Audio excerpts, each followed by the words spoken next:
Oui. Bonjour tout le monde, bienvenue ce matin. Nous allons commencer dans quelques minutes, mais j'aimerais faire une petite annonce. Le conseil s'est réuni par échange de textos, SMS ce matin, et nous nous sommes dit, oh là là, nous avons un dimanche un peu trop chargé. Nous avons, après la célébration, on est censé voter, donc réunion. En même temps, les enfants nous attendent. Et finalement, il y a une formation pour les nouveaux responsables. Et entre-temps, nous allons manger et tout cela. Et on s'est dit, ça risque d'être un peu trop pour tout le monde. Et parce que vous avez des semaines hyper chargées, avec tant de responsabilités, et vous avez droit, et ce n'est pas moi qui le dis, c'est la parole qui le dit, au repos, on s'est dit, c'est peut-être plus sage de couper une chose et revenir la semaine prochaine parce que ça ne va pas nous pénaliser. Donc, si ça vous va, on aimerait suggérer que le vote sur les deux documents, Lunch et Lumière, et le stage de Jack, soit reporté. On peut toujours faire des choses de manière rétroactive, donc il n'y a pas de danger là. Et comme cela, nous ne serons pas en train de courir à gauche et à droite aujourd'hui. Donc, prière de prendre une semaine de plus pour regarder les documents que vous avez reçus. Et dimanche matin, après la célébration, ou peut-être après le café, on peut toujours le faire, à tête un petit peu plus reposée, nous pouvons prendre la décision vis-à-vis ces deux documents. Okay? Alors, et si vous avez des commentaires vis-à-vis tout cela, aujourd'hui je serai ici en avant après la célébration. Sentez-vous à l'aise à venir me poser des questions. Mais vous avez tous reçu les documents, y compris les commentaires et les suggestions des gens qui les avaient lus.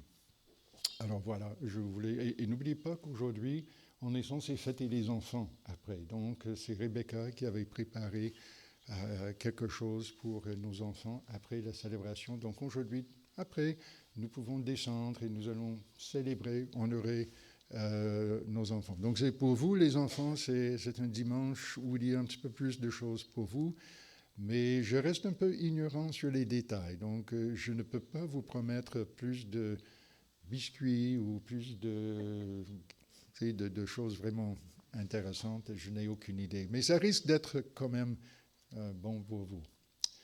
Alors voilà, merci de votre attention pour cette annonce.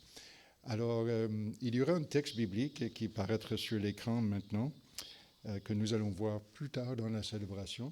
Donc je vous invite à vous détendre dans la prière, dans la réflexion, pour vous préparer votre cœur, pour vous préparer à venir louer notre Seigneur et notre Sauveur.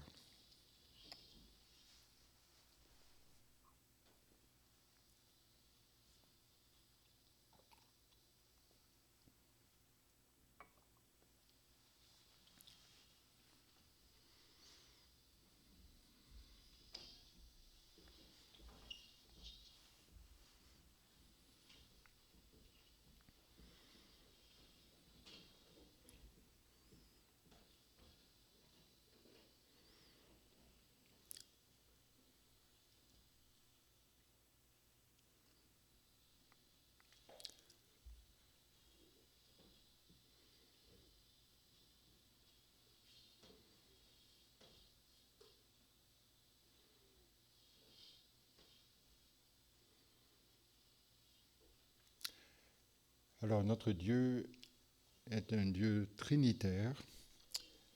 Il est Père, il est Rédempteur, il est Consolateur, un Dieu, trois personnes. Et il vous appelle, il vous invite à venir le louer ce matin. Donc moi, je vous invite à bien vouloir vous lever pour justement entrer dans sa présence à travers cette lecture alternée.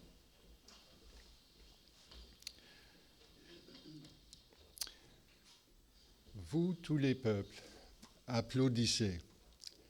faites à Dieu une ovation avec des cris de joie, car le Seigneur, le Dieu très haut, est redoutable. Il est le grand roi de toute la terre. Célébrez Dieu par vos chants, célébrez-le, célébrez notre roi, célébrez-le, car le roi de toute la terre, c'est Dieu. Célébrons-le par le chant le plus beau. Dieu règne sur les nations, il siège sur son trône divin. Alors chantons.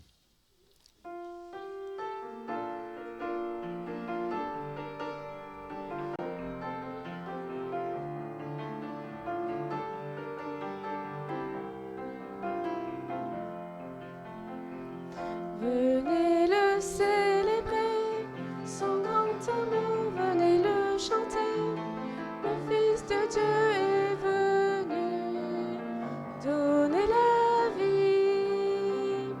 Nous te fêtons, ô roi, car tu nous fais partager ta joie. Et nous offrons en ton honneur un chant d'amour, Seigneur. Venez le célébrer, célébrer, célébrer, chanter, célébrer, chanter notre roi. Venez le célébrer, célébrer, célébrer, chanter, célébrer, chanter notre roi. Venez le célébrer, son grand amour, venez le chanter. Le Fils de Dieu est venu donner la vie. Nous te fêtons, ô roi, car tu nous fais partager ta joie. Et nous offrons en ton honneur un chant d'amour, Seigneur. Venez le célébrer, célébrer, célébrer, chanter, célébrer, chanter notre roi. Venez le célébrer, célébrer, célébrer, chanter, célébrer, chanter notre roi.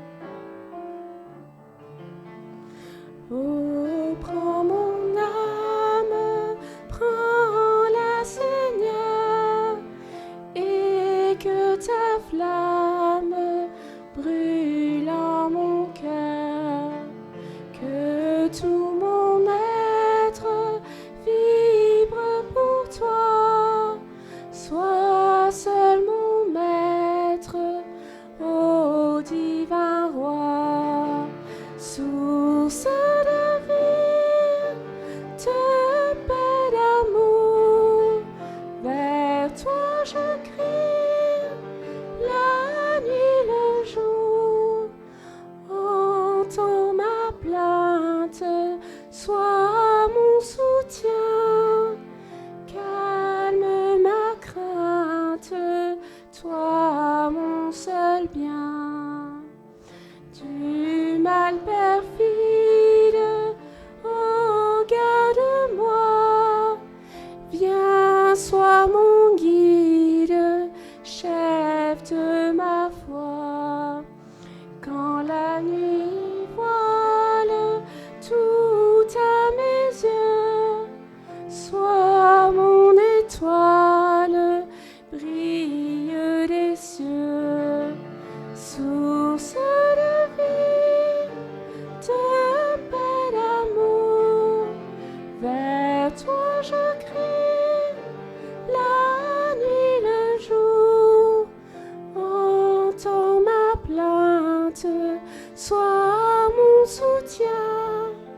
Jésus s'apprête, pourquoi gémir? Levons nos têtes, il va venir. Source de vie, de paix, d'amour, vers toi je crie, la nuit, le jour. Entends ma plainte, sois mon soutien, calme ma crainte, toi mon seul bien.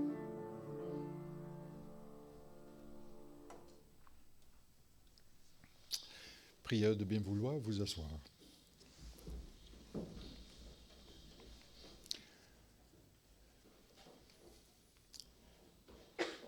Tous les dimanches matins, lorsque nous sommes ensemble, nous vivons un moment où il y a toujours deux choses qu'on met côte à côte.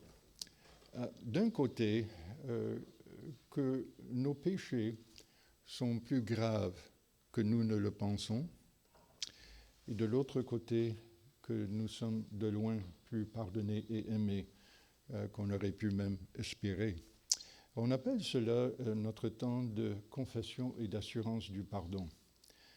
C'est le moment d'être profondément honnête, d'abord envers Dieu, envers soi-même et les uns envers les autres. Et c'est ce que nous allons faire maintenant. Nous allons passer ce temps pour confesser nos péchés en nous rendant compte à quel point nous ne sommes pas du tout à la hauteur de Dieu et que nous méritons justement sa justice, mais à quel point son amour va jusqu'au plus profond de notre culpabilité, de notre esclavage, pour nous rendre libres et pardonnés à tout jamais. Donc c'est un temps de prière que nous allons prier de manière alternée selon le texte qui paraîtra sur l'écran devant vous. Alors, prions. Notre Père, nous voici dans la prière devant toi. Tu nous dis dans ta parole, tu ne convoiteras rien de ce qui appartient à ton prochain, ni sa maison, ni sa femme, ni son serviteur, ni sa servante, ni son bœuf, ni son âne. Notre Père, tu nous ordonnes de n'avoir jamais dans notre cœur la moindre envie ou pensée contraire à ta volonté. Tu nous appelles plutôt à détester et à fuir ce péché de la convoitise. Hélas, nous t'avouons humblement et franchement que notre cœur est trop attaché à ce que nous possédons et nous sommes souvent avides d'avoir ce que tu nous défends. Nous te prions de nous amener à avouer ce péché au fond de notre âme et de nous en repentir sans cesse.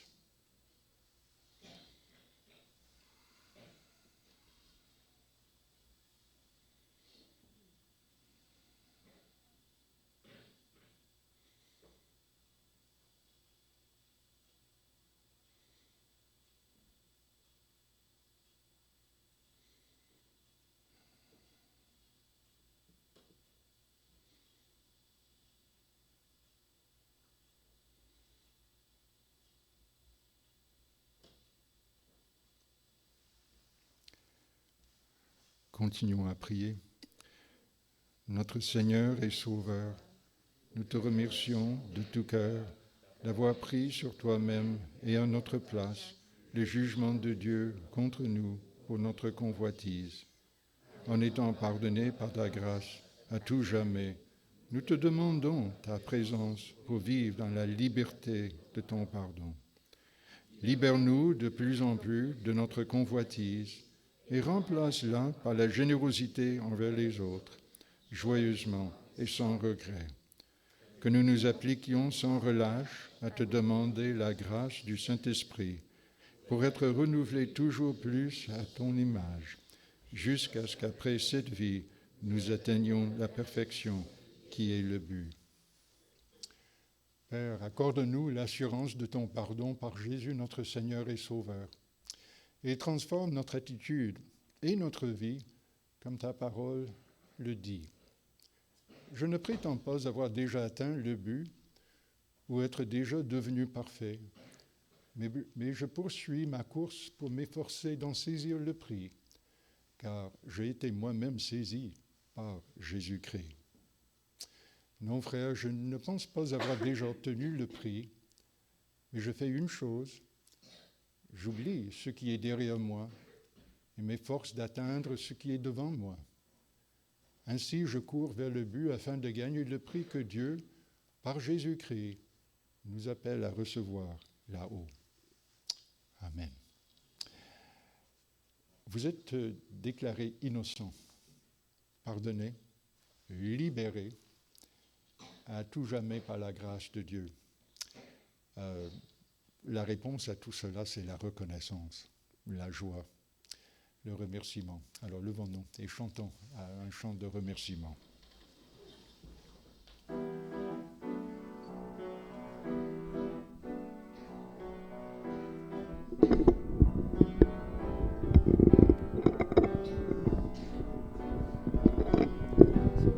Sonde-moi, ô Dieu, et connais mon cœur. Éprouve-moi et connais mes pensées. Regarde si je suis sur une mauvaise voie et conduis-moi sur la voie de l'éternité. Sonde-moi, ô Dieu, et connais mon cœur. Éprouve-moi et connais mes pensées. Regarde si je suis sur une mauvaise voie et conduis-moi sur la voie de l'éternité.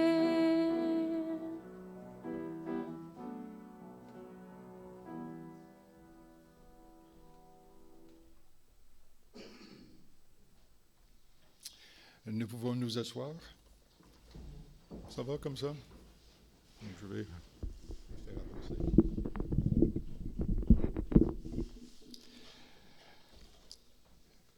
Eh bien, nous avons également l'occasion de dire merci matériellement. Et donc, j'aimerais inviter Ruben à venir nous diriger dans ce temps de don.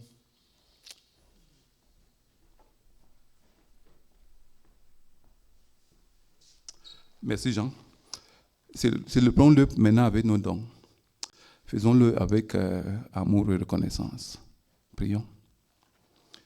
Éternel notre Dieu, quelle joie de se retrouver ici. C'est vraiment avec humilité et reconnaissance qu'on se présente devant toi.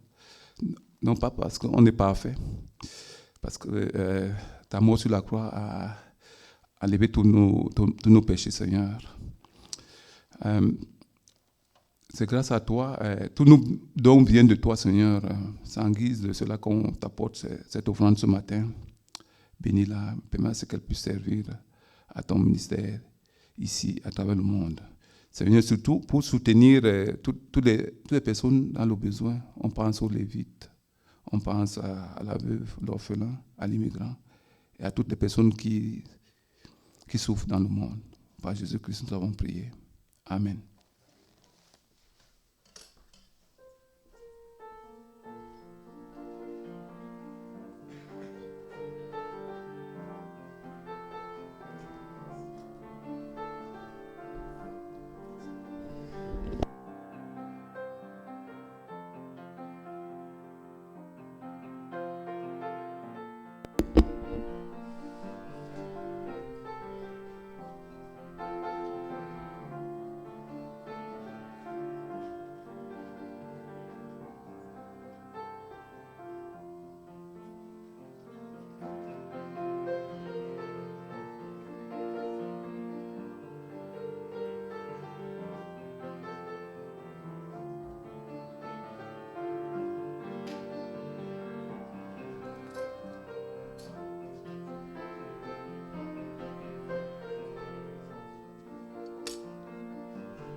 Alors, les enfants, si vous voulez venir en avant, j'aimerais prier avec vous avant que vous ne descendiez.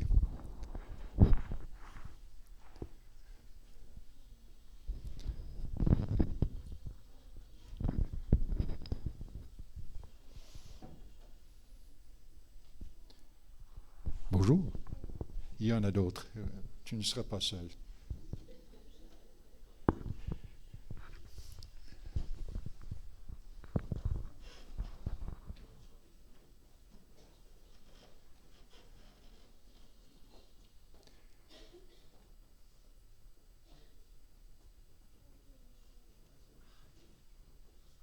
OK. J'aimerais vous poser une petite question. Lorsque vous regardez le soleil, on ne peut pas le voir ici, mais lorsque vous regardez le soleil, oui, le soleil en haut, est-ce qu'il est beau? Oui. Et il brille. Et lorsque nous avons froid, le soleil nous donne chaleur, la chaleur. N'est-ce pas? Oui, on aime ça. Mais il y a longtemps, un homme a posé la question que je vous pose. Qu'est-ce qui est plus grand, le soleil ou celui qui a fait le soleil? Qu'est-ce que vous pensez de cette question? OK. Tu as raison, c'est celui qui a fait le soleil, oui. Oui. Et ça, c'est merveilleux parce que lorsqu'on voit tout ce qui est autour de nous, tout ce monde, tout ce qui est si beau, c'est magnifique. Mais Dieu, qui a tout fait, est encore meilleur. Et là où je veux vous encourager avec tout cela, c'est que lorsque ça va mal parfois dans notre vie, on est malade, ou on rate un examen, ou eh bien, nos amis sont un peu méchants, et ce n'est pas toujours bon. Hein? La belle chose dans cela, c'est que Dieu est beaucoup plus grand que ce que nous vivons lorsque ça va mal. Et parfois on dit « Ah, je ne peux rien faire. » On appelle ça chez les adultes les circonstances. Et on n'aime pas parfois les circonstances difficiles, mais je veux vous encourager en disant Dieu est beaucoup plus grand que vos circonstances lorsque ça va mal, tout comme il est beaucoup plus grand que le soleil ou même l'univers qu'il a fait. Donc, vous pouvez vous fier à lui, même lorsque ça ne va pas si bien. Okay? Donc, j'aimerais prier pour vous. Seigneur, merci pour chacun et chacune de ces enfants que tu aimes tant. Et c'est toi qui leur as donné la vie. Et ça, c'est tellement, tellement merveilleux de voir ton cadeau et ta vie en eux. Et bénis-les aujourd'hui, Seigneur, et surtout ensemble autour de ta parole. Et rappelle-leur constamment que même lorsque ça va mal dans leur vie, c'est pas trop pour toi. Rien n'est trop pour toi. Et tu peux prendre soin de nous en tout moment, même lorsque c'est un peu difficile. Merci de nous aimer comme cela, notre Père céleste. Et nous prions pour ta gloire. Amen. OK, à tout à l'heure.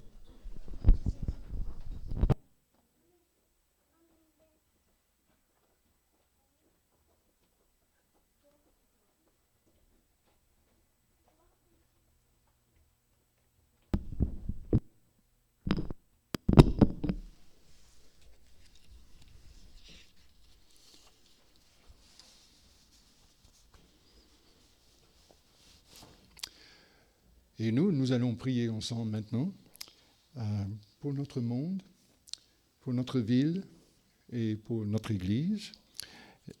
Mais avant de vous conduire dans la prière, est-ce que vous avez des sujets de prière, soit des sujets de reconnaissance, peut-être des soucis ou des choses qui vont un peu moins bien, ou des prières pour d'autres personnes?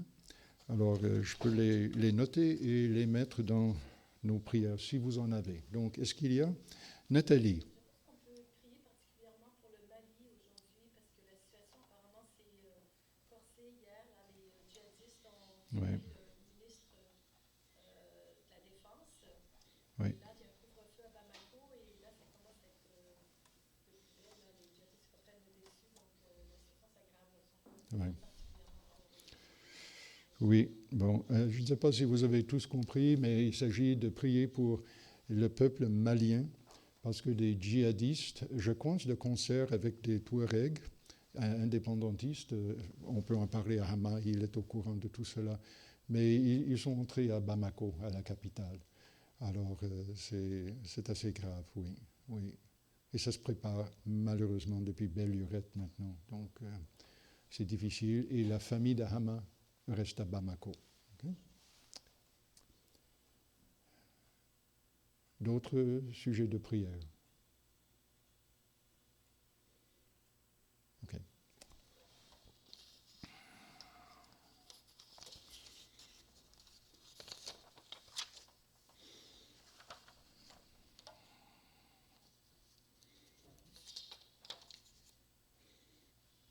Prions.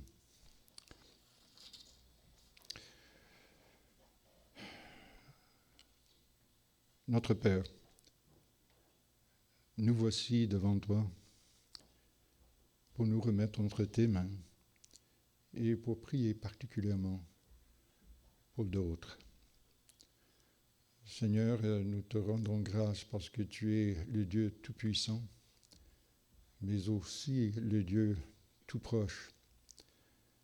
Et aujourd'hui, nous voulons prier pour ceux et celles qui souffrent particulièrement dans ce monde qui t'appartient, où il y a tellement d'injustice et tellement de souffrance chez les êtres humains créés par toi en ton image, mais dont le péché, la vengeance, la haine détruit tant de relations avec toi et de relations les uns avec les autres. Nous voulons te remettre particulièrement le peuple du Mali, et plus particulièrement maintenant à Bamako et dans les alentours, où la sécurité est fragile, où il y a de la crainte, où il y a des attaques, où les innocents sont menacés. Et Seigneur, nous voulons te prier de faire ce que nous ne pouvons pas faire, c'est-à-dire arrêter toute cette souffrance, changer le cœur des gens, mettre des façons d'arrêter tout cela que nous ne comprenons pas, que nous ne connaissons pas.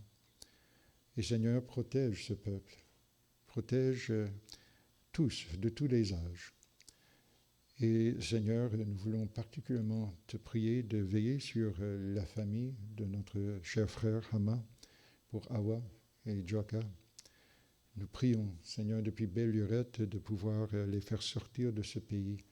Nous prions que ça puisse arriver bientôt et que tu calmes, comme nous avons chanté ce matin, le cœur de notre frère Hama devant ces moments difficiles. Seigneur, agis, nous te prions, car tu es le seul qui puisse transformer le cœur humain. Mais aussi, Seigneur, agis dans la pensée et dans le cœur des dirigeants, afin qu'ils puissent agir avec sagesse et non pas avec vengeance, avec le désir de servir et non pas de dominer. Et Seigneur, que tu arrêtes aussi des plans méchants qui veulent viser justement et faire mal à ceux qui sont complètement à côté de tout ce conflit. Ô Père, nous voulons également te remettre notre vie ici à Montréal. Cette vie est tellement plus libre, tellement plus riche, tellement plus en sécurité que ce que nous voyons au Mali. Et pourtant, Seigneur, nous continuons aussi à faire face à des défis. Nous voulons aujourd'hui prier pour, comme nous prions souvent, pour tous ceux et celles qui travaillent dans nos institutions médicales, nos hôpitaux, nos instituts, nos cliniques. Seigneur, ce sont des hommes et des femmes dévoués pour prendre soin de nous, mais souvent, Seigneur, dans des situations difficiles, avec des défis que nous ne comprenons peut-être pas. Et constamment, Seigneur, devant nous, dans la fragilité de notre santé. Alors nous voulons particulièrement prier en te remerciant pour chacun et chacune de ceux qui nous desservent dans les institutions médicales. Nous voulons prier pour eux afin que tu les soutiennes, afin qu'ils agissent avec une profonde sagesse, compétence, excellence même. Et nous voulons prier, Seigneur, pour ceux et celles dans notre propre Église et d'autres chrétiens et chrétiennes ici à Montréal qui sont justement là comme infirmières, infirmiers, préposés, médecins. Bref, Seigneur, que le témoignage chrétien se fasse également et dans les relations également avec leurs collègues dans ces instituts. Seigneur, nous voulons que toi, comme le grand médecin, puisses justement guérir physiquement aussi bien que spirituellement. Et finalement, Seigneur, nous voulons prier pour notre propre Église. Nous avons beaucoup de raisons pour nous réjouir devant toi aujourd'hui, pour cette semaine de travail que tu viens de nous donner, pour des occasions d'être à ton service auprès de notre prochain. Seigneur, pour ce qui se passe dans la vie de nos couples, dans la vie de nos familles, ainsi que dans nos vies de célibataires. Seigneur, tu déverses vraiment d'énormes bénédictions. Et parfois, ce sont des choses tout à fait ordinaires, mais elles sont bonnes. Et nous en avons besoin et nous en sommes profondément reconnaissants. Plus particulièrement, Seigneur, nous voulons prier pour Hama, comme on vient de le faire, afin que tu le soutiennes en ce moment. Nous voulons également prier pour Fernando et Rebecca, et Seigneur, toute leur demande de pouvoir rester ici au pays. Et pour ceux et celles parmi nous, Seigneur, qui passent par des moments de découragement au travail, ou bien de faiblesse dans leur santé, ou peut-être à travers aussi un bris de relation, soit au travail, ou bien en famille, ou simplement ailleurs.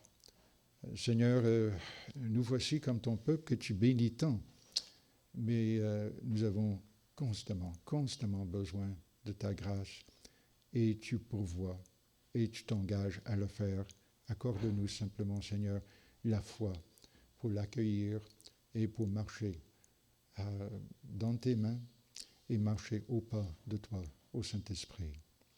Alors nous confions toutes ces prières et bien d'autres aussi, Seigneur, entre tes mains, en te demandant de nous répondre et de te faire glorifier à travers nos vies de tous les jours. Nous prions avec gratitude en ton nom, Seigneur Jésus. Amen.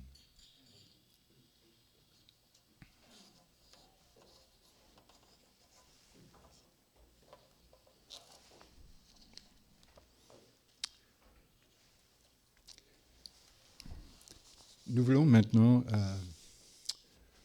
passer à une autre vitesse où nous allons ouvrir et regarder la Bible, la parole de Dieu. Cet été, ce printemps et cet été, j'espère que vous allez entendre plusieurs prédicateurs différents et ce serait enrichissant, j'en suis certain. Mais chaque fois que je prêche, je serai probablement dans l'épître de Paul aux Philippiens.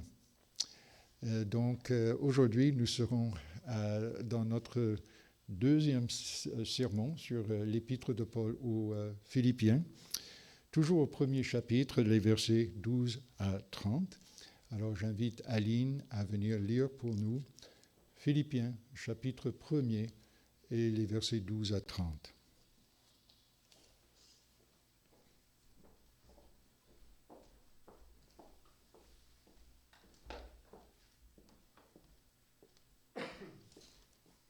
Lecture biblique. Philippiens 1, versets 12 à 30. Frères, je ne veux pas que vous le sachiez. Ce qui m'est arrivé a contribué en réalité à la progression de la bonne nouvelle. C'est ainsi que tous, dans le palais du gouverneur ou ailleurs, savent que je suis en prison pour le service du Christ. En me voyant en prison, la plupart des frères ont gagné en confiance dans le Seigneur, de sorte que, de plus en plus, ils osent annoncer sans crainte la parole de Dieu. Il est vrai que certains d'entre eux annoncent le Christ par jalousie, avec des intentions polémiques à mon égard, mais d'autres l'annoncent avec de bonnes dispositions. Ceux-ci agissent par amour, car ils savent que ma mission ici est de défendre la bonne nouvelle. Les autres annoncent le Christ dans un esprit de rivalité. Leurs motifs sont troubles. Ils pensent augmenter ma détresse de prisonnier. Peu importe que leur intention soit inavouable ou sincère, le Christ est de toute façon annoncé et je m'en réjouis. Je continuerai même à m'en réjouir, car je sais que tout cela tournera à mon salut grâce à vos prières et à l'aide que m'apporte l'Esprit de Jésus-Christ. En effet, selon ce que j'entends et que j'espère vivement, je n'aurai aucune raison d'être honteux. Au contraire, maintenant comme toujours, avec une pleine assurance, je manifesterai la grandeur du Christ par tout mon être, soit en vivant, soit en mourant. Car pour moi, la vie c'est Christ et la mort est un gain. Mais si continuer à vivre me permet encore d'accomplir une œuvre utile, alors je ne sais pas que choisir. Je suis tiraillée par deux désirs contraires. J'aimerais quitter cette vie pour être avec le Christ, ce qui serait bien préférable. Mais il est beaucoup plus important, à cause de vous, que je continue à vivre. Comme je suis certain de cela, je sais que je resterai, que je demeurerai avec vous tous pour vous aider à progresser et à être joyeux dans la foi. Ainsi, quand je me retrouverai auprès de vous, vous aurez grâce à moi d'autant plus sujet d'être fier dans la communion avec Jésus-Christ. Seulement, conduisez-vous d'une manière conforme à la bonne nouvelle du Christ. Ainsi que j'aille vous voir ou que je reste absent, je pourrai apprendre que vous demeurez fermement unis dans un même esprit et que vous combattez ensemble d'un même cœur pour la foi fondée sur la bonne nouvelle. Ne vous laissez effrayer en rien par vos adversaires. Ce sera pour eux le signe qu'ils vont à leur perte et que vous êtes sur la voie du salut. Et cela vient de Dieu. Car Dieu vous a accordé la faveur de servir le Christ, non seulement en croyant en lui, mais encore en souffrant pour lui. Maintenant, vous participez au même combat que vous m'avez vu livrer autrefois et que je livre encore, comme vous le savez. Ceci est la parole de Dieu.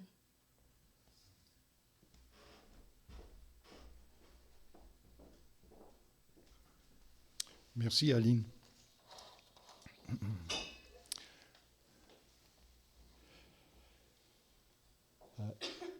Ce matin, j'aimerais faire projeter sur l'écran 3 photos que voici, qui illustrent votre vie et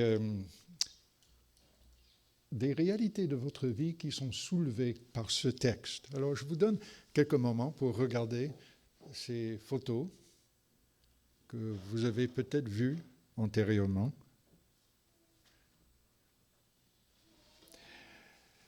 Dans ces 3 photos, nous sommes en train de regarder un art japonais qui s'appelle le kintsugi. Et c'est l'art de réparer des tasses, des bols, des vases fissurés.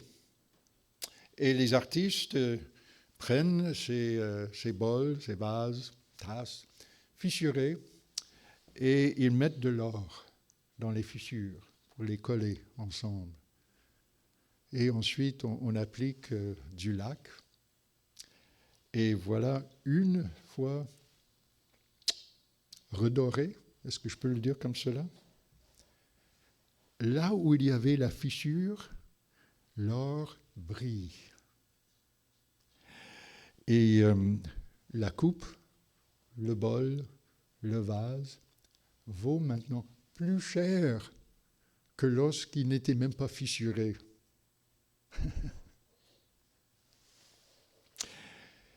Dans ce texte que nous allons aborder maintenant, l'apôtre Paul dit « Peu importe les fissures de votre vie, Jésus brille. » Peu importe les fissures de votre vie, Jésus brille. Alors, regardons ce texte que Aline vient de lire pour nous, mais regardons-le un petit peu plus en profondeur. Et j'aimerais juste commencer par le contexte pour que ce soit clair pour nous tous. Lorsque Paul écrit l'épître aux Philippiens, vers l'an 60 de notre ère, il est en prison à Rome et il est enchaîné. Okay? Il est attaché à un soldat 24 heures sur 24. Et c'est une situation pénible, c'est une situation difficile. Et pourtant, les commentateurs disent que cette épître de Paul est de loin sa plus joyeuse. Il est enchaîné avec un soldat 24 heures sur 24 dans une prison à Rome, et pourtant il écrit une lettre qui est reconnue comme en étant sa plus joyeuse. Il écrit à cette ville, ces chrétiens dans cette ville de Philippe, qui est dans l'extrême nord de la Grèce, presque à la frontière de la Bulgarie aujourd'hui. Et c'était une ville qui avait été fondée par des anciens combattants d'une légion romaine. Donc d'anciens soldats, assez endurcis, assez difficiles, merci beaucoup, et très attachés à toutes sortes de formes de polythéisme, des dieux, des déesses, et particulièrement, ils aimaient le culte offert à l'empereur, leur boss, leur patron. Et dans les fouilles archéologiques, par exemple, on a trouvé plus de 90 statues, statuettes de toutes sortes de dieux, de déesses, etc. Et donc, le peuple chrétien vit dans cette réalité à Philippe, lorsque Paul écrit cette lettre. C'est une église qui est petite, relativement. On pense que la ville avait à peu près 10 000 habitants. Et l'église est plutôt petite, fondée il y a peut-être 10 ans. Et donc, le peuple chrétien est très minoritaire dans cette ville de Philippe, et les frères et sœurs font face à de l'opposition. On dirait que l'Église a une vie fissurée, et que souvent les chrétiens dans cette ville, eux aussi, vivent des fissures dans leurs relations avec d'autres dans leur propre ville. Et Paul écrit en disant, peu importe les fissures de votre vie, Jésus brille. Alors les fissures de Paul sont à peu près évidentes dans ce récit que nous venons de lire. Par exemple, il y a la fissure de son enchaînement. On le lit dans les versets 12 à 14. « Frères, je veux que vous le sachiez. Ce qui m'est arrivé a contribué en réalité à la progression de la bonne nouvelle. C'est ainsi que tous, dans le palais du gouverneur ou ailleurs, savent que je suis en prison pour le service du Christ. En me voyant en prison, la plupart des frères ont gagné en confiance dans le Seigneur, de sorte que de plus en plus, ils osent annoncer sans crainte la parole de Dieu. » Fissure de son emprisonnement, enchaînement. Et pourtant, Paul dit que le contraire se produit. Au lieu de ralentir l'avancement de l'Évangile, même les soldats les plus endurcis se convertissent. Même les légionnaires, qui sont un peu des soldats d'élite, deviennent croyants. Et il dit, au lieu de son emprisonnement, son enchaînement, au lieu de décourager les chrétiens à Rome, l'effet est le contraire. Ils sont davantage courageux pour vivre et pour annoncer l'Évangile dans cette ville. Donc, peu importe la fissure de son enchaînement, de son emprisonnement, Jésus brille. Il continue. Il vit des fissures, ou au moins une fissure, par rapport aux divisions dans l'Église de Rome, parmi ses frères et sœurs. On le voit dans les versets 15 à 19. Il est vrai que certains d'entre eux annoncent le Christ par jalousie, avec des intentions polémiques à mon égard, mais d'autres l'annoncent avec de bonnes dispositions. Ceux-ci agissent par amour, car ils savent que ma mission ici est de défendre la bonne nouvelle. D'autres annoncent le Christ dans un esprit de rivalité. Leurs motifs sont troubles. Ils pensent augmenter ma détresse de prisonnier. Peu importe. Que leurs intentions soient inavouables ou sincères, le Christ est de toute façon annoncé et je m'en réjouis. Je continuerai même à m'en réjouir, car je sais que tout cela tournera à mon salut grâce à vos prières et à l'aide que m'apporte l'Esprit de Jésus-Christ. Dans l'Église de Rome, où se trouve Paul en prison, il y a certains qui sont jaloux de Paul. C'est une fissure profonde, difficile. Ils sont jaloux du ministère de Paul, peut-être de la personne de Paul, et ils sont plutôt contents qu'il reste en prison. Et leur motivation, ce n'est pas tout à fait clair, mais c'est quelque chose comme ceci. Paul est en prison, il est vraiment à côté de la coche maintenant, alors c'est mon occasion, ma chance pour l'éclipser, pour avoir peut-être plus d'influence dans l'Église, mais ils sont jaloux. D'autres, par contre, annoncent l'Évangile, vivent comme chrétiens et chrétiennes par amour pour Dieu et par amour pour l'apôtre Paul. Ils veulent soutenir Paul à tout prix. Mais ils ont besoin d'aide et donc les Philippiens ont envoyé de l'aide pour aider ses frères et sœurs à Rome qui veulent prendre soin de leurs frères, de leurs apôtres.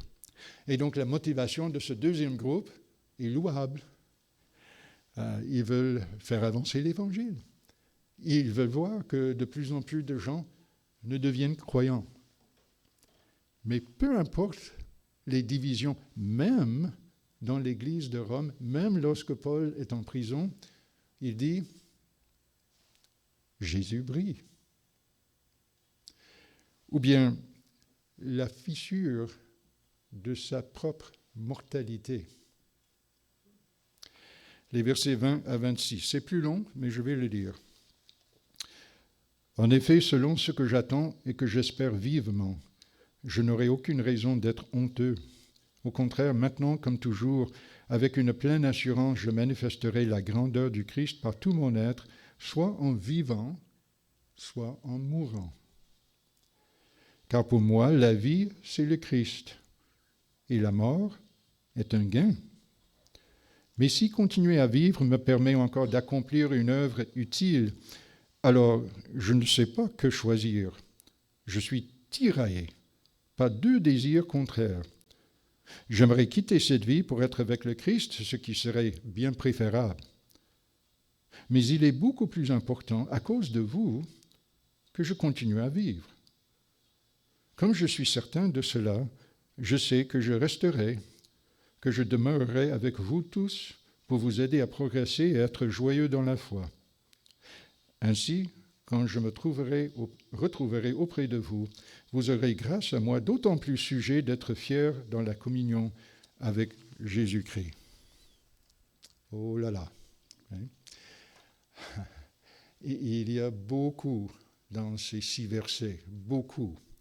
Et dans le peu de temps devant nous, je ne peux pas tout dire, mais je vais dire quand même 2 choses. La première, c'est que si vous êtes chrétien ou chrétienne, comme l'apôtre Paul ici, vous saurez que votre vie ne vous appartient pas. Que votre vie appartient à Dieu, qui vous a créé et qui vous a ramené à lui par son Fils. Et vous savez, parce que votre vie appartient à Dieu, que Dieu, votre Sauveur, s'engage, sans faute, à tout faire pour vous, jusqu'à ce que sa mission pour vous dans cette vie soit terminée. Votre vie sera terminée lorsque sa mission pour vous prendra fin, et pas avant. Et entre-temps, il va pourvoir à tout ce dont vous aurez besoin, sans faute. Autrement dit, il va vous rendre de plus en plus libre pour le glorifier et de moins en moins inquiet de votre avenir, de plus en plus libre pour suivre sa volonté et de moins en moins anxieux face à votre mortalité. Paul dit, si je reste en vie, je serai utile, c'est une bonne chose. Il dit, si je meurs, je recevrai encore davantage. Okay. Donc il est en train de dire que je reste en vie et je meurs, je suis gagnant-gagnant, comme on dit. C'est ce qu'il dit. Et pourtant, lorsqu'on y pense, Paul a déjà beaucoup perdu. Il est en prison enchaîné, donc il a perdu ce qu'on appellerait sa liberté. Il a perdu ce qu'on appellerait ses droits humains.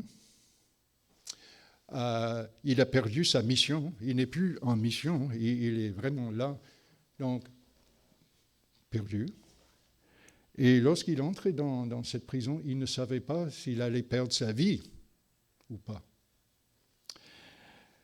Et pourtant, dans ces 6 versets que nous venons de lire, Paul dit, je n'ai rien perdu. Absolument rien. Parce que j'ai Jésus-Christ. Et si j'ai Jésus, je n'ai rien perdu. Si vous êtes chrétien ou chrétienne, et vous savez que votre vie appartient à Dieu, et il va justement vous conduire à travers cette vie jusqu'à ce que sa mission précise pour vous soit terminée selon son dessein et sa générosité, mais vous êtes un peuple qui persévère dans la vie. Parce que vous savez, et ce n'est pas simplement intellectuel, c'est aussi émotionnel, vous savez à quel point rien ne pourra jamais vous séparer de l'amour de Jésus pour vous. Rien. Rien. Et Paul, ici, est plein de joie et il veut que les Philippiens qui lisent cette lettre se réjouissent dans leurs difficultés, dans leurs moments pénibles, dans leurs fissures de la vie. Et il dit, vous allez persévérer dans la vie en vous réjouissant en Jésus, parce qu'au fond, Jésus se réjouit de vous. Il y a le texte bien connu qui dit, il y a plus de joie au ciel pour un pécheur qui rentre à la maison, si je peux le dire, que pour 99 autres qui disent, je n'en ai pas besoin. Plus de joie. C'est la joie de Dieu, c'est la joie de votre Père. Sa joie pour vous et en vous. Jésus promet toujours de vous donner le meilleur de lui-même et rien ne pourra jamais vous séparer du meilleur de Jésus. Donc, peu importe la fissure de sa propre mortalité ici, Paul dit, Jésus brille. Et pour terminer ce texte, et ensuite je vais faire quelques commentaires. Pour terminer ce texte, Paul semble dire dans les versets 27 à 30, mais voici le vase, ou la coupe, ou l'assiette, que vous êtes, comme Église, à Philippe, ensemble, et individuellement dans cette Église. C'est dans les versets 27 à 30. Il dit ceci. Voici qui vous êtes. Voici le bol, si je peux le dire, redoré, recollé, plein de joie. Seulement conduisez-vous d'une manière conforme à la bonne nouvelle du Christ, ainsi que j'aille vous voir ou que je reste absent. Je pourrai apprendre que vous demeurez fermement unis dans un même esprit et que vous combattez ensemble d'un même cœur pour la foi fondée sur la bonne nouvelle. Ne vous laissez effrayer en rien par vos adversaires. Ce sera pour eux le signe qu'ils vont à leur perte et que vous êtes sur la voie du salut, et cela vient de Dieu. Car Dieu vous a accordé la faveur de servir le Christ, non seulement en croyant en lui, mais encore en souffrant pour lui. Maintenant, vous participez au même combat que vous m'avez vu livrer autrefois et que je livre encore, comme vous le savez. Okay. Vous voyez la tasse, je pense, de thé qui est bleue sur l'écran. Et la théière, je présume, est en train soit de verser de l'eau ou du thé dans cette belle tasse. Et vous voyez les fissures de jadis qui sont maintenant en or et qui brillent. Okay? Mais ça, c'est vous. Ça, c'est nous. Et je m'arrête sur le verset 29, avec cette image devant vous. Car Dieu vous a accordé la faveur de servir le Christ, non seulement en croyant en lui, mais encore en souffrant pour lui. Nous sommes comme cette tasse de thé, refaite à merveille, en or, par Jésus, pour que nous soyons unis à lui à tout jamais. Nous sommes son cadeau.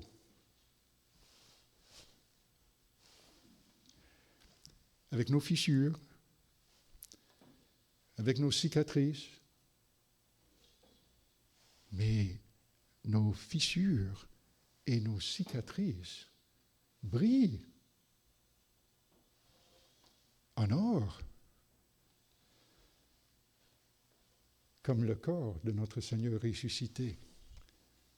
Son corps brille, mais les cicatrices restent. Mais ce ne sont pas les cicatrices qui emportent, c'est son corps qui brille, qui est ressuscité, qui est nouveau, qui est pour l'éternité. Et à ses yeux, voilà qui vous êtes, son peuple. Et il verse dans votre vie son amour, même lorsque vos circonstances sont dures, même lorsque vous êtes en larmes, même dans des situations de chagrin. Il ne vous aime pas moins dans des circonstances et des situations pénibles, parce que vous valez cher à ses yeux. À ses yeux, vous brillez. À ses yeux, vous n'êtes pas simplement cher, vous êtes ses enfants chéris. Vous êtes son cadeau. Et on reçoit son cadeau en le servant, en disant merci, je l'accueille, nous l'accueillons. Et ce cadeau a autant de valeur pour vous, pour nous, dans notre vie, lorsque vous souffrez, que lorsque vous croyez en lui. Pourquoi? Parce que vous êtes cher aux yeux de votre Dieu, de votre Père. Parce que vous êtes ses enfants chéris. Et c'est justement là que surgit souvent une objection. Et cette objection est là depuis le 1er siècle, à travers l'histoire, jusqu'à Montréal, ici, en 2026. Et l'objection va à peu près comme ceci. La foi chrétienne, elle est naïve. Elle a une positivité aveugle, en quelque sorte. Parce que la foi chrétienne, telle que Paul le décrit ici, refuse de faire face aux vraies fissures de la vie humaine. La foi chrétienne est super joyeuse, apparemment, mais elle est naïve, parce qu'elle refuse de faire face à l'injustice, à la pauvreté, à la vraie méchanceté, à la profondeur du mal dans ce monde et dans nos relations. L'objection se poursuit en disant à peu près ceci. Vous, les chrétiens, vous croyez que pour pouvoir justement aider notre prochain, refaire la vie de notre prochain, nous devons être d'abord réconciliés avec Dieu, notre Créateur. Pour pouvoir vraiment aider les autres, il faut que Dieu nous refasse. Et l'objection dit, mais c'est irresponsable. C'est juste une autre façon, c'est comme un laisser-passer pour éviter toute confrontation avec le mal. C'est la critique qui dit, oh, les chrétiens sont tellement impliqués dans toutes sortes de choses à l'intérieur d'eux-mêmes et leur relation avec Dieu qu'ils ne s'occupent pas du tout de ce qui se passe dans le monde et la vraie souffrance de leur prochain. À peu près comme ça. Et cette objection, vous le trouvez au IIe siècle, 5e siècle, 13e siècle, 18e siècle, 21e siècle. C'est constant. Que faire avec cette objection qui est assez répandue quand même de nos jours? Comment répondre selon ce texte qui est devant nous? Ok, je soulève des réponses pour votre réflexion. Et vous pouvez y réfléchir aujourd'hui et en discuter. Il est évident, n'est-ce pas, que les chrétiens, eux, souffrent aussi. Il est évident que les Philippiens souffrent ici, que les Romains souffrent ici, que l'apôtre Paul lui-même souffre ici. Il est également vrai que dans leurs souffrances, les Philippiens s'occupent de Paul, prennent soin de Paul, viennent en aide auprès de Paul. Tout en même temps, à Philippe, ils sont en train de prendre soin les uns des autres et on le sait, en train de prendre soin des autres non-croyants dans la ville de Philippe. Prendre soin de la société, même s'ils souffrent. Alors pourquoi est-ce que le peuple chrétien, historiquement, à travers l'histoire et encore aujourd'hui, est engagé dans la souffrance, même lorsque le peuple chrétien souffre? Est-ce possible, et je soulève la question pour vous, est-ce possible parce que la foi chrétienne pense que les fissures humaines sont pires que nous ne le pensons?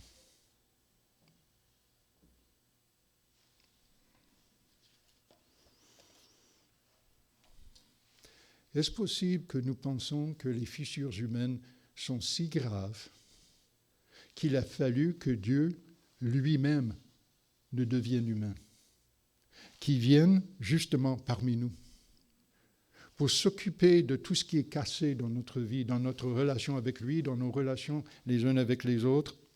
Et est-ce vraiment naïf? Est-ce vraiment une positivité aveugle de croire que le mal et le péché sont plus profonds que ce qu'on pense généralement? Ou est-ce plutôt un profond réalisme face au mal, face au péché? Mais j'irai un petit peu plus profondément. L'évangile de Jésus-Christ, la foi chrétienne dit que les fissures humaines sont trop graves pour les solutions humaines. Que nous ne serons jamais à la hauteur du problème parce que nous sommes incapables de guérir le vrai problème avec le vrai remède.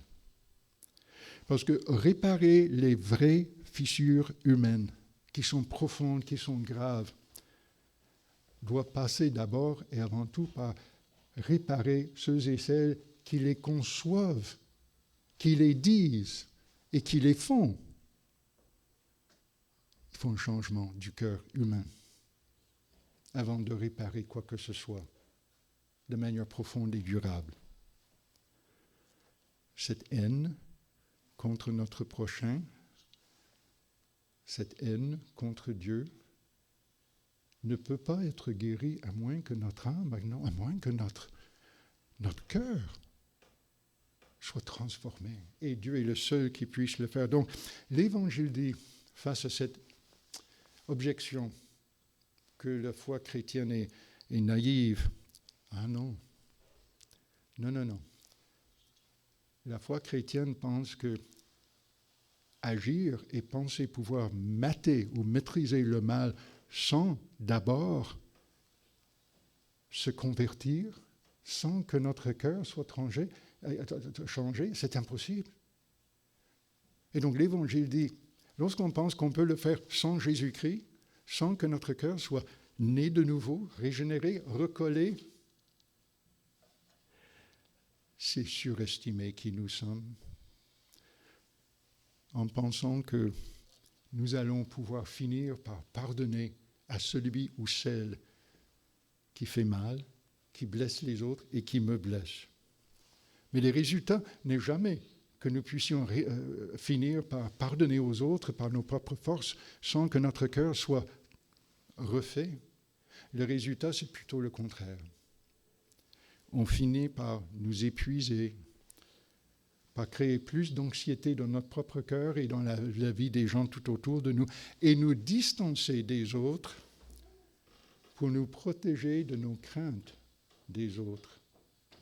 C'est lorsqu'on essaie de réparer le mal sans que le cœur soit réparé par l'Esprit de Dieu, par Jésus-Christ, le résultat, ce n'est pas que nous nous engageons envers les autres, mais on s'engage de moins en moins envers les autres.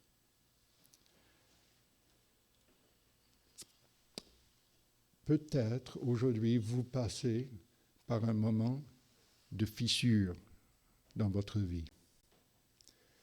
Peut-être dans une relation, peut-être au niveau de votre santé, peut-être dans votre profession, dans votre emploi, ou dans des relations en famille. Cela nous arrive tous. Vous l'avez peut-être déjà vécu cela, vous êtes peut-être en train de le faire. Nous allons tous le vivre d'un moment ou d'un autre dans notre vie. Moi, je veux terminer par ceci. Ce texte qui est devant vous aujourd'hui dit qu'en Jésus-Christ, il n'y a aucune fissure de votre vie qui ne soit trop profonde ou trop grave pour la grâce et le pardon de Jésus. Aucune fissure, zéro, nulle, qui ne soit trop grave, trop profonde pour recevoir la grâce et le pardon de Jésus-Christ. Il peut s'occuper de toutes vos fissures, même les plus graves. Ce texte dit que Jésus-Christ peut refaire toute votre vie, toute la vie. Et il ne vous demande pas de le faire vous-même. Il vous défend de le faire vous-même, parce que vous n'en êtes pas capable. Il dit, il vous demande ceci, pas de refaire votre vie, vous n'en êtes pas capable. Il dit, je vais le faire pour vous, à votre place. Tout ce que moi je vous demande, c'est de vous convertir, c'est de venir à moi, c'est de vous laisser entre mes mains. Et je vais m'en occuper, et je vais prendre tout ce qui est cassé dans votre vie, et je vais mettre l'or dans ces fissures, et vous allez en sortir beaucoup plus cher et beaucoup plus chéri qu'auparavant. Parce que l'or qu'il déverse dans vos fissures, c'est son sang. Son sang qu'il a versé pour vous sur la croix, qui a coulé dans toutes les fissures de votre vie pour les mater, les colmater, les guérir, et dont les effets sont pour l'éternité. Et ce texte dit qu'une fois venu à Jésus, en tant que disciple, en tant que croyant ou croyante, Jésus va continuer à guérir vos fissures, à coller vos fissures, à y mettre son or. Il va prendre les morceaux de votre vie, il va les sabler doucement, doucement, avec ses mains à la fois si tendres et si puissantes. Et il va verser de nouveau son or. Et vous allez prendre davantage de valeur. Il vous chérit tant. Alors, il s'engage à vous réconforter, à vous sanctifier, à vous fortifier. Et c'est pour cette raison, à la toute fin, Paul dit, « Et maintenant, vous participez au même combat que vous m'avez vu livrer autrefois et que je livre encore, comme vous le savez. » Loin d'être un peuple dégagé, loin d'être un peuple naïf ou aveugle, Paul dit, vous êtes un peuple engagé avec moi, avec Jésus. Parce que c'est Jésus qui nous unit à lui et nous les uns aux autres dans le combat de Jésus qui est le plus profond qui soit. C'est le combat pour le cœur humain. Le combat pour la relation humaine entre nous et Dieu et pour la relation humaine entre nous comme prochains. Et il vous envoie dans ce combat où la souffrance est la plus exigeante, pas la moindre. Mais c'est le combat où Jésus brille de manière beaucoup plus durable et de beaucoup plus profonde que nous ne puissions même imaginer. C'est le combat de confesser nos propres péchés si graves. C'est le combat d'aimer et de pardonner aux autres. C'est le combat de refuser de vous venger face à ceux et celles qui vous font mal.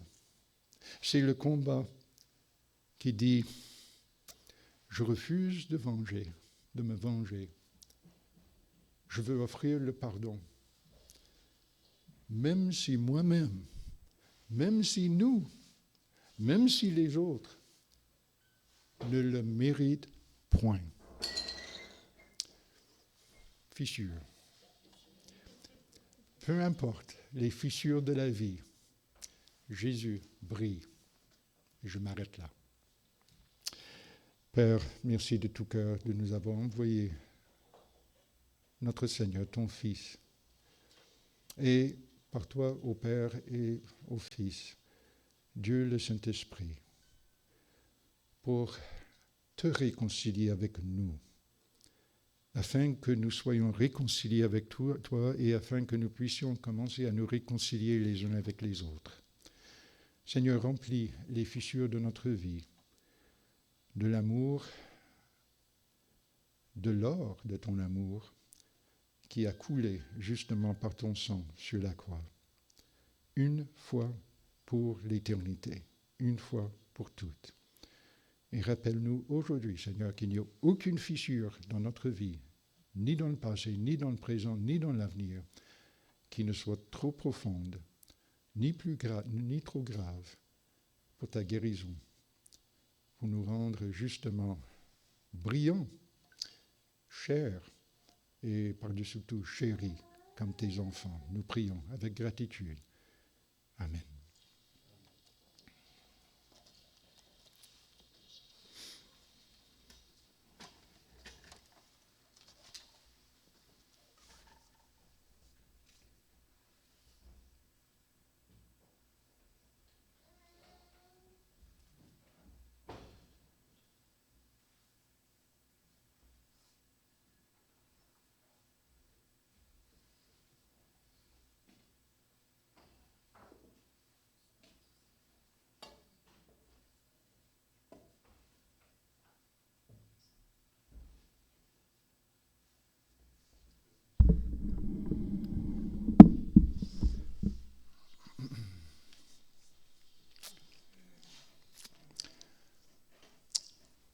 peu importe les fissures que vous vivez aujourd'hui,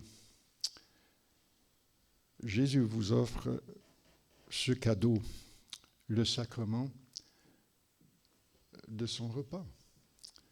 Parce qu'il se sert justement de ce sacrement pour vous réconforter, pour guérir les fissures, pour réparer votre corps et votre cœur.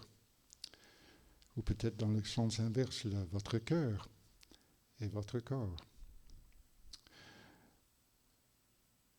Il vous aime. Et donc, il nous donne ce repas si simple, mais si profond, pour vous rassurer de ceci. Je vous aime. Et Dieu, votre Père, vous voit comme ses enfants chéris. Parce que votre Père vous voit comme il voit son propre Fils. Donc, si vous êtes ici aujourd'hui comme invité, nous sommes très heureux que vous y soyez. Et nous aimerions vous inviter à participer justement à ce repas, à ce sacrement. Mais comme d'habitude, on vous pose 3 questions. On vous demande simplement dans votre cœur intérieur, dans votre vie privée, que vous puissiez répondre à ces 3 questions. D'abord, est-ce que vous avez mis votre confiance en Jésus comme Seigneur et Sauveur? C'est-à-dire, au lieu d'essayer de réparer votre vie, vous dites non. Je vais laisser Jésus réparer ma vie par sa croix et sa résurrection. De 2, est-ce que vous êtes baptisé au nom du Père, du Fils et du Saint-Esprit, soit comme enfant, soit comme adulte? Et finalement, est-ce que vous prenez ce repas régulièrement dans l'assemblée, dans l'église, dans la paroisse, où vous êtes engagé comme chrétien et chrétienne? Et si la réponse à cette question est oui, à ces 3 questions est oui, alors vous êtes chaleureusement invités à venir participer avec nous. S'il y a une réponse négative à cette question, à ces 3 questions, nous vous demandons de simplement regarder, de considérer combien Jésus est suffisant pour vous et de venir m'en parler après. Parce que j'aimerais avoir l'occasion simplement de vous en parler, de combien la grâce de notre Seigneur est suffisante. Dans la nuit où notre Seigneur a instauré ce repas, il a dit des choses et j'aimerais les relire dans 1 Corinthiens chapitre 11, les versets 23 à 26.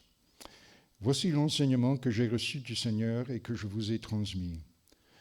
Le Seigneur Jésus, dans la nuit où il fut livré, prit du pain, et après avoir remercié Dieu, il le rompit et dit, « Ceci est mon corps qui est pour vous. Faites ceci en mémoire de moi. » De même, il prit la coupe après le repas et dit, « Cette coupe est la nouvelle alliance de Dieu, garantie par mon sang.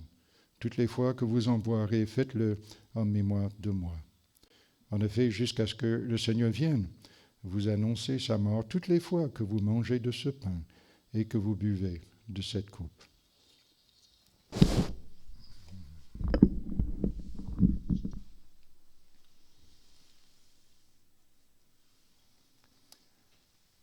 Son corps offert pour vous à tout jamais. Son sang offert pour vous à tout jamais, afin que vous soyez guéris aujourd'hui, demain, dans un mois, à tout jamais. Mangez, buvez, souvenez-vous de votre Seigneur, remerciez-le de tout cœur et soyez guéris par son sang.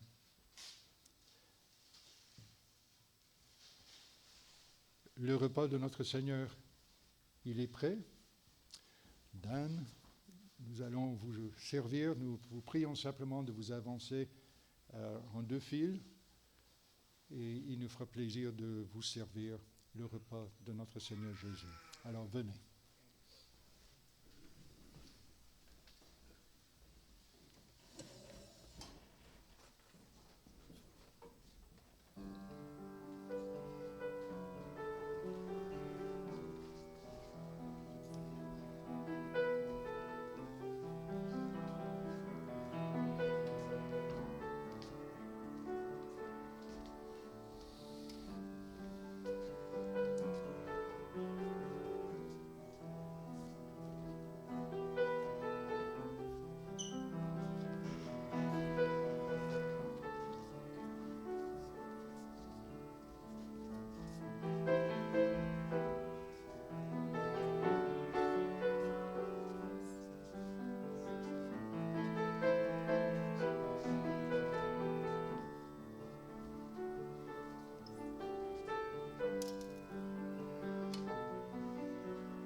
Nous disons que l'épître de Paul aux Philippiens est son épître la plus joyeuse qui soit, même dans des situations de souffrance. Que vous soyez aujourd'hui dans une situation de souffrance, n'oubliez pas, vous n'êtes pas prisonnier, prisonnière de votre circonstance. Vous êtes libre par le sang et la résurrection de notre Seigneur. Prenez, mangez, buvez, réjouissez-vous en lui.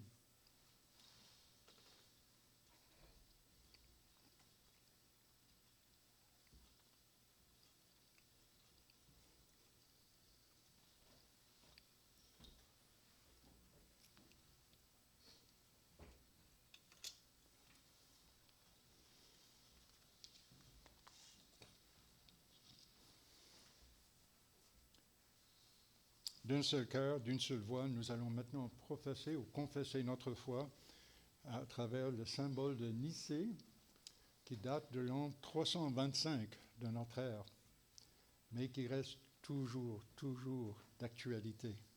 Alors, ensemble, je crois en un seul Dieu, le Père Tout-Puissant, Créateur du ciel et de la terre, de l'univers visible et invisible. Je crois en un seul Seigneur, Jésus-Christ, le Fils unique de Dieu, né du Père avant tous les siècles. Il est Dieu, né de Dieu, lumière, né de la lumière, vrai Dieu, né du vrai Dieu, engendré, non pas créé, consubstantiel au Père, et par lui tout a été fait. Pour nous, les hommes, et pour notre salut, il descendit du ciel. Par l'Esprit Saint, il a pris chair de la Vierge Marie et s'est fait homme. Crucifié pour nous sous Ponce Pilate, il souffrit sa passion et fut mis au tombeau. Il ressuscita le troisième jour, conformément aux Écritures, et il monta au ciel. Il est assis à la droite du Père. Il reviendra dans la gloire pour juger les vivants et les morts, et son règne n'aura pas de fin. Je crois en l'Esprit Saint, qui est Seigneur et qui donne la vie. Il procède du Père et du Fils. Avec le Père et le Fils, il reçoit même adoration et même gloire. Il a parlé par les prophètes. Je crois en l'Église, une, sainte, universelle et apostolique. Je reconnais le seul baptême pour le pardon des péchés. J'attends la résurrection des morts et la vie du monde à venir. Amen. Chantons.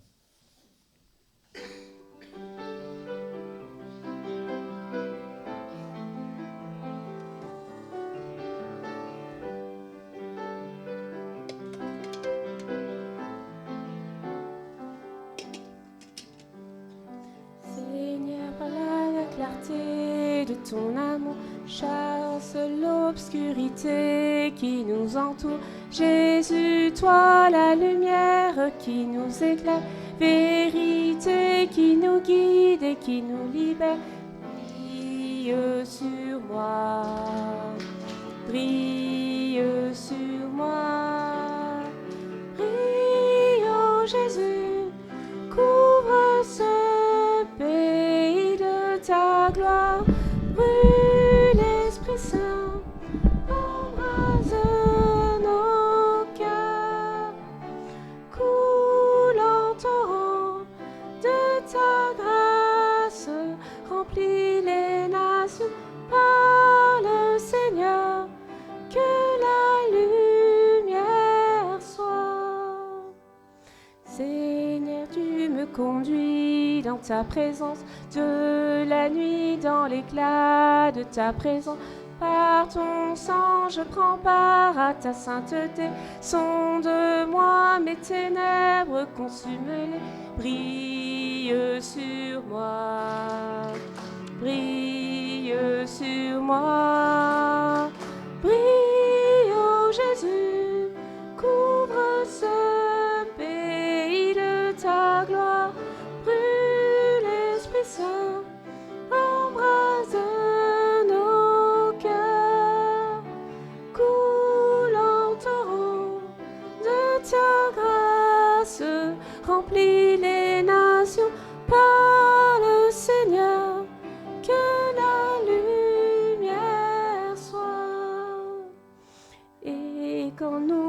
contemplons ta royauté, nos visages reflètent ta beauté et transforment sans cesse de gloire en gloire. Que sans fin notre vie dise ton histoire. Brille sur moi, brille sur moi, brille, ô Jésus, couvre ce pays de ta gloire.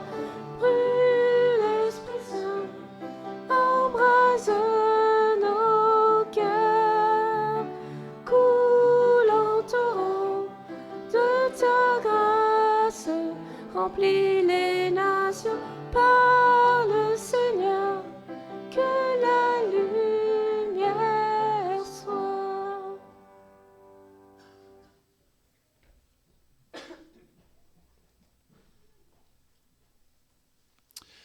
Alors, recevez maintenant la bénédiction de notre Dieu. Réjouissez-vous en tout temps de tout ce que le Seigneur est pour vous. Oui, je le répète, soyez dans la joie. Faites-vous connaître par votre amabilité envers tous les hommes. Le Seigneur est proche. Ne vous mettez en souci pour rien, mais en toutes choses, exposez vos demandes à Dieu en lui adressant vos prières et vos supplications, tout en lui exprimant votre reconnaissance, et que la paix de Dieu, qui surpasse tout ce qu'on peut concevoir, garde votre cœur et votre pensée sous la protection de Jésus-Christ. Amen. Et notre dernier chant.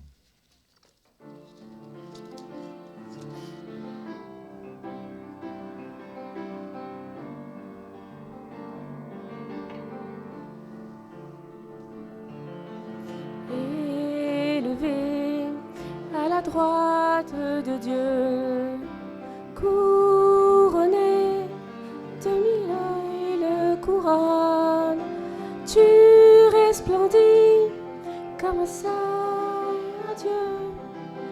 Les êtres crient autour de ton trône. À l'agneau de Dieu soit la gloire. À l'agneau de Dieu la victoire. À l'agneau de Dieu soit le règne pour tous les siècles.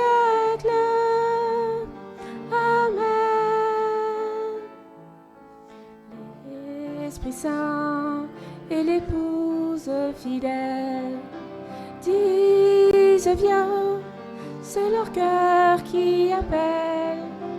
Viens, ô Jésus, toi l'époux bien-aimé, tous tes élus ne cessent de chanter. À l'agneau de Dieu soit la gloire. À l'agneau de Dieu la victoire. À l'agneau de Dieu soit le règne pour tous les siècles. Amen. Tous les peuples et toutes les nations d'un seul cœur avec les milliers d'anges entonneront en l'honneur de son nom ce chant de gloire avec force et louange. À l'agneau de Dieu soit la gloire. À l'agneau de Dieu la victoire. À l'agneau de Dieu soit le règne pour tous les siècles. Amen.